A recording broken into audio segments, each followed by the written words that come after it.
सहयज्ञः प्रजः सृष्ट्वा पुरोवाच प्रजापतिः अनेन प्रसव इष्यध्वमेष वस्तुविष्ट कामधुक्.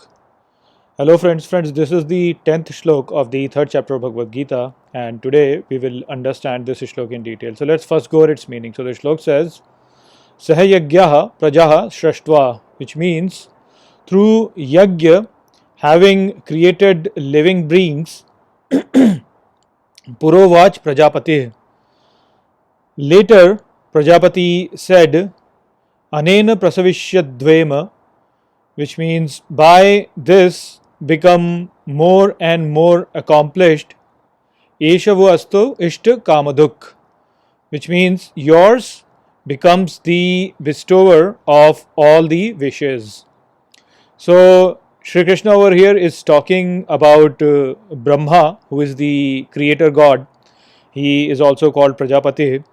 So he is saying that when Prajapati created this whole creation, he did it by the process of yagya, and after completing the creation, he told the people that by performing the yagya, you will attain more and more prosperity by attaining the one who is the bestower of all the wishes.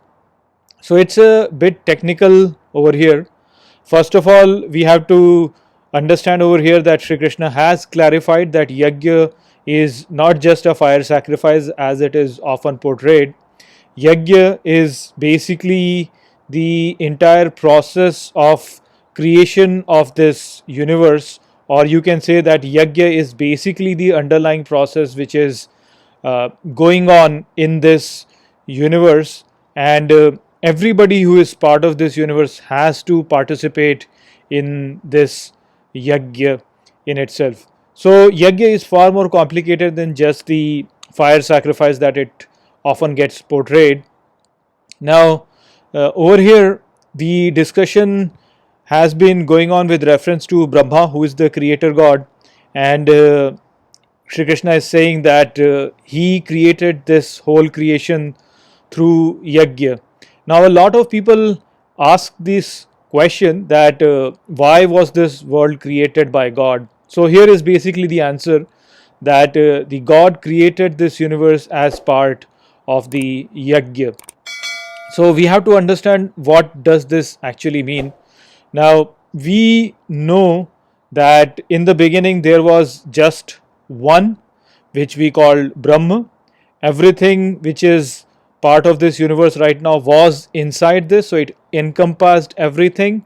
Everything was present in it in a potential form, and at the beginning of the creation, these things started to come out of Brahma and then started to basically manifest. And the process then that followed was basically that Brahma basically started dividing himself into many things, and he scattered himself in this creation to experience this creation to a very extent.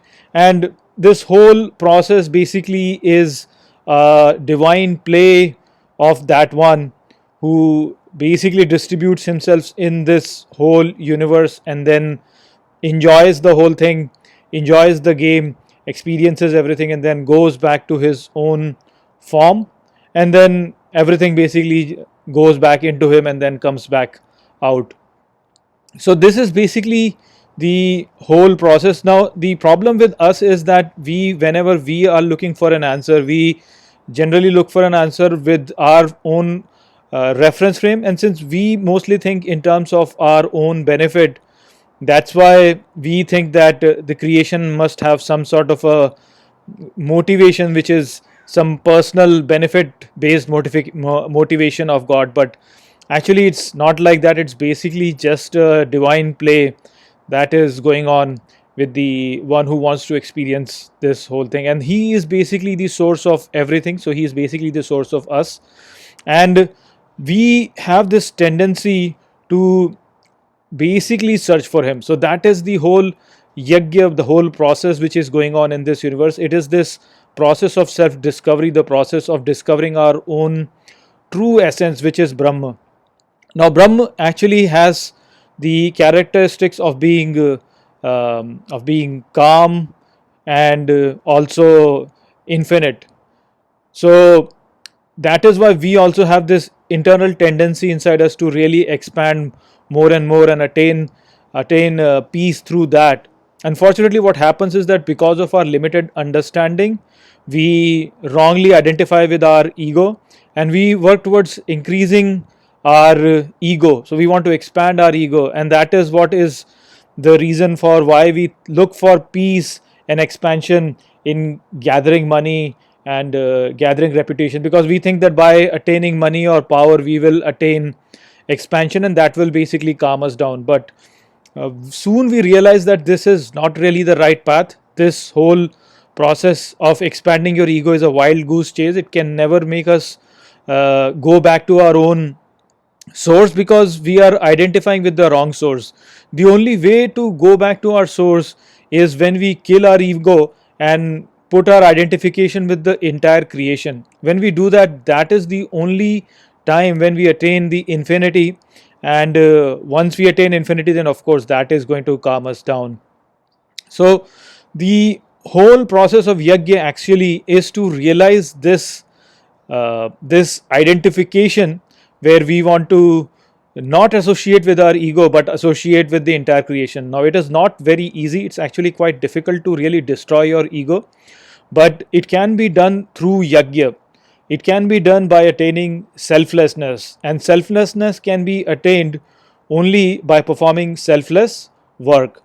So the whole idea over here, which Brahma has been telling, is to basically perform this selfless work, just like how Brahma created this universe selflessly for no selfish motive. Similarly, when we perform our actions selflessly without any selfish motive, that is the only situation when we are able to destroy this ego and associate with the entire creation. When we do that, that is the only time when we go back to our own basic nature of Brahma, and that is only when our all the wishes are fulfilled. So that's why Brahma said that, by performing yajna, you will have the one who bestows all the wishes. So that's the message over here. I hope that I have explained this shlok well to you. With that, I'll close this video. I'll see you all in the next video. Take care.